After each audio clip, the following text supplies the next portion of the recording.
Hello guys, आपका मेरे channel smart study में स्वागत है।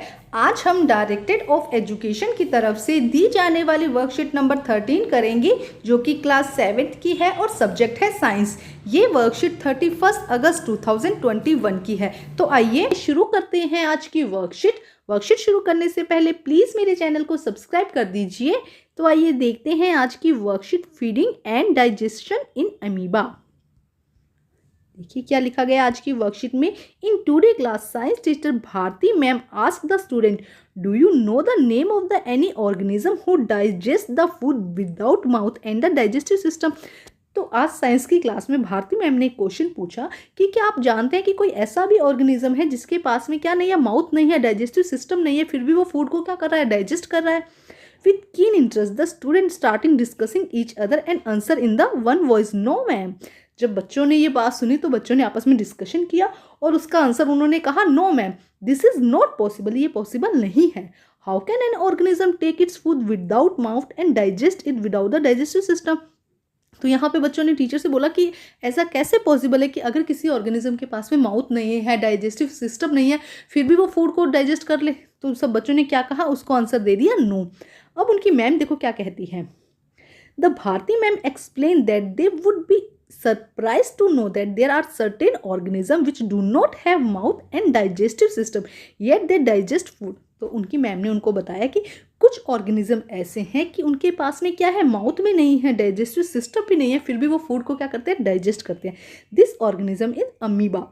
ये कौन सा ऑर्गेनिज्म है, amoeba, which is found in pond, जो कि कहाँ मिलता है, पोन में मिलता है। It is a single cell and one can not see in with naked eyed. क्या कहा जा रहा है कि it is a single cell, ये क्या है, एक सिंगल सेल ऑर्गेनिज्म है, सिंगुलर सेल ऑर्गेनिज्म है।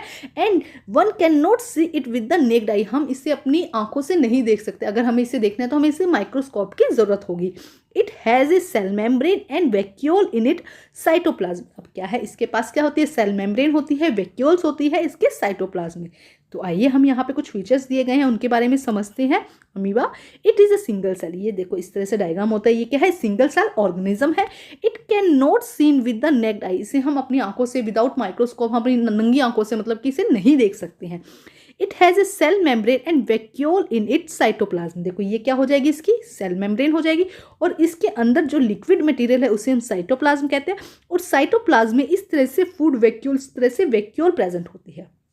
तो आपको समझ में आया, देखो क्या कहा गया। सबसे आउटर क्या है, इसका सेल मेम्ब्रेन है, इसके अंदर एक फ्लूइड होता है, एक लिक्विड जैसी चीज होती है जिसे हम साइटोप्लाज्म कहते हैं। उस साइटोप्लाज्म के अंदर वैक्यूल प्रेजेंट होती है। It has dense and round nucleus, और सेंटर में क्या है, डेंस एंड राउंड न्यूक्लियस मिलता है। सेंटर में क्या मिलता है, dense and round nucleus. It has no fix shape, इसकी क्या है, फिक्स शेप नहीं होती। ये अपनी शेप एंड साइज क्या करता रहता है, कंटिन्यूसली चेंज करता रहता है, बदलता रहता है। तो अभी हमने जाना सेलिएंट फीचर्स ऑफ अमीबा के बारे में हमने जाना। एक बार फिर देखते हैं। It is a single cell organism, single cell organism है।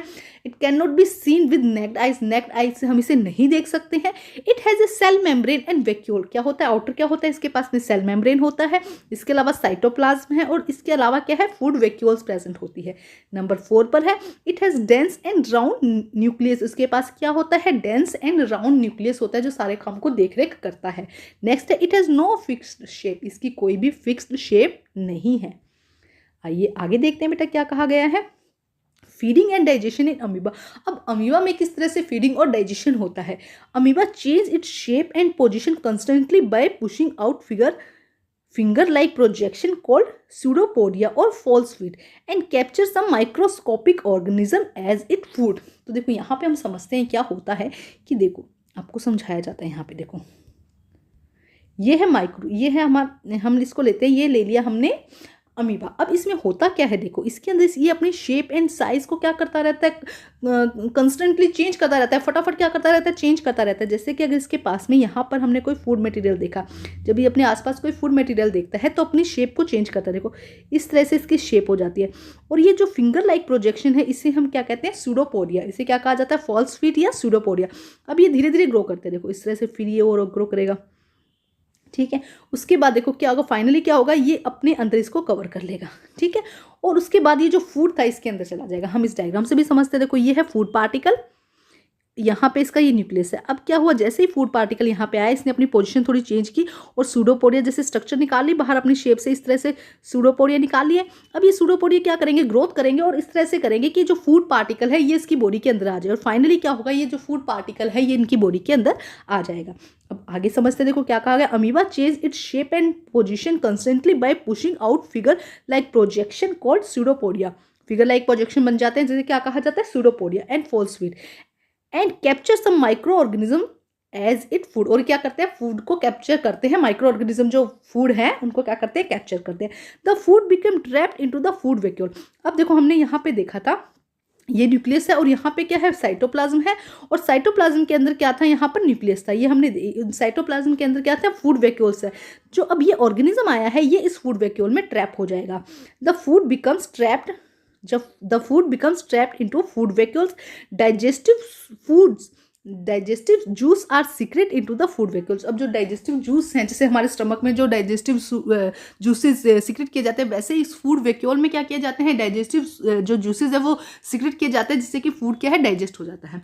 Which act on the food and break it down into the simpler substance. और क्या करता है, सिंपलर सब्सटेंस में चेंज कर देता है। Finally the undigested food expel outside by the vacuole. अब इसी तरह से जो अनडाइजेस्टेड फूड है उसको क्या कर दिया जाता है, फूड वैक्यूल के थ्रू ही बाहर निकाल दिया जाता है। The absorbed substance are used to growth and maintenance and multiplication. अब जो भी न्यूट्रिएंट उसने अब्सॉर्व किया, जो भी न्यूट्रिएंट्स उस फूड मटेरियल से उसको मिला, वो उसकी ग्रोथ में, मेंटेनेंस में और मल्टीप्लिकेशन में हेल्प करता है।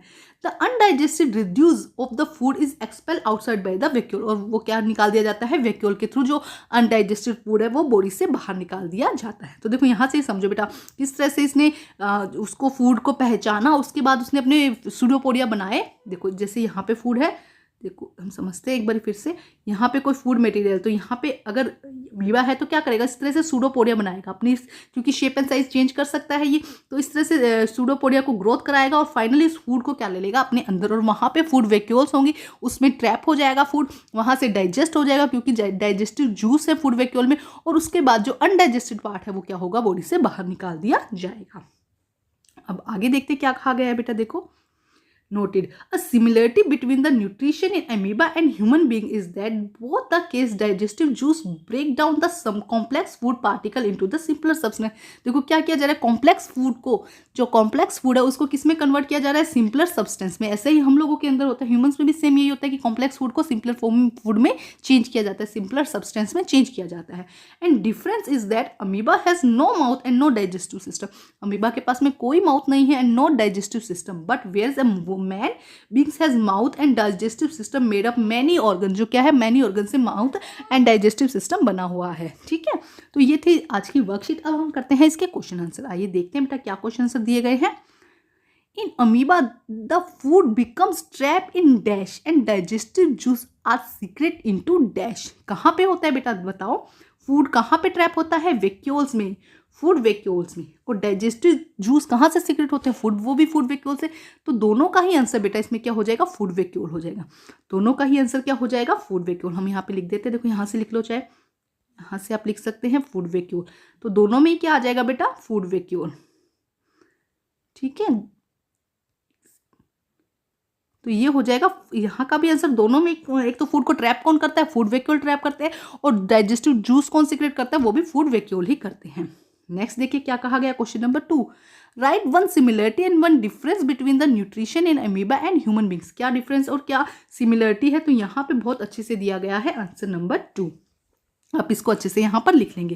क्वेश्चन नंबर 3, डिफाइन सूडोपोडिया और फॉल्स फीट। सूडोपोडिया और फॉल्स फीट के बारे में बताइए। तो देखो बेटा हम अच्छे से पहले भी समझ चुके हैं क्या होता है सूडोपोडिया एंड फॉल्स फीट। तो देखिए यहाँ पे लिखा गया है, यहाँ से हम लिख सकते हैं amoeba change its shape and position constantly by pushing out finger like projection called pseudopodia और false feet and capture some micro organism as it food. तो ये हो जाएगा आंसर नंबर 3।